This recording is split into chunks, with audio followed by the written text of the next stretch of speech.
Hong Kong police have arrested and charged 2 protesters for defying the ban on wearing face masks during demonstrations. The protesters are the first 2 people to be charged under the new law. Outside the courthouse, supporters used umbrellas to protect the protesters' identities as they were ushered away.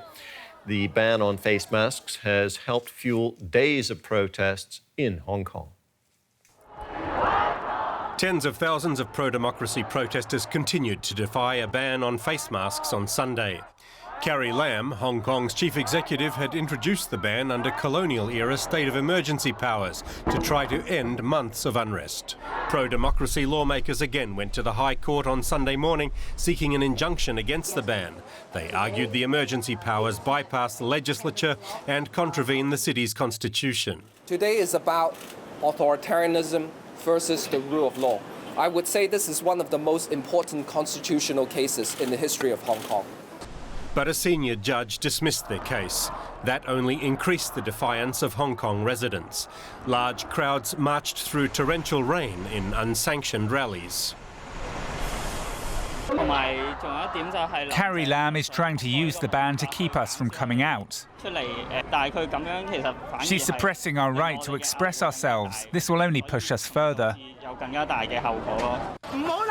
As night fell, things turned ugly. Some demonstrators turning their rage on businesses with connections to mainland China and fighting pitched battles with police. Carrie Lam has warned that the ban on face masks was only the first card in her hand. The emergency law allows her to make any regulations whatsoever in the face of this unrest. Well, we're joined now by our correspondent in Hong Kong, Mathias Bolinger. Mathias, the ban on face masks has clearly angered the protesters. We saw violent clashes there over the weekend. What's happening there today? There are new protests announced in Telegram groups and online forums today. So far they haven't started yet, but it's clear that the protesters want to keep the pressure up. They want to be on the streets, and the law has clearly not achieved what it should achieve according to the government to deter the protesters and take some steam out of the situation. Now the protesters are more furious than ever, and almost everybody is wearing a face mask now to the demonstration, even those that were not wearing any before. But Mathias, we now have the police actually arresting demonstrators. 2 of them have now appeared in court for wearing face masks. Can we really expect that the protesters will continue to defy the ban on face masks? It's hard to say. At the moment, it looks like this. And if you look at what has happening throughout these 4 months, then that's that every means of deterrence, be it troops at the border with China threatening to enter the city, be it police tactics that target the protesters at an early stage. All this has not worked so far.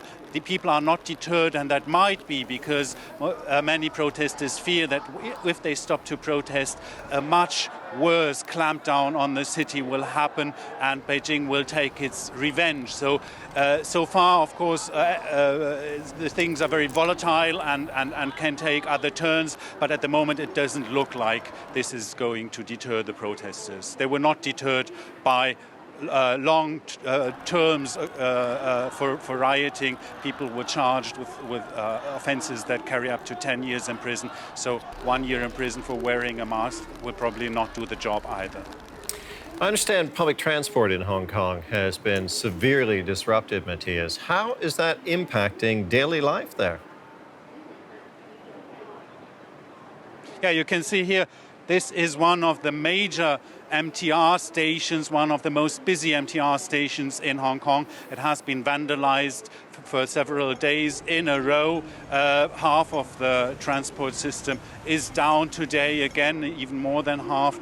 And of course, this makes life here very difficult. The transport system carries 5 million passengers a day. Today is a public holiday, so most people are not commuting to their jobs. That is, of course, changing tomorrow, when schools and most businesses will pick up again, and we will see how this is going to work. The city is built on this transport system, and it needs it. Mathias, thank you very much. Mathias Bolinger there in Hong Kong.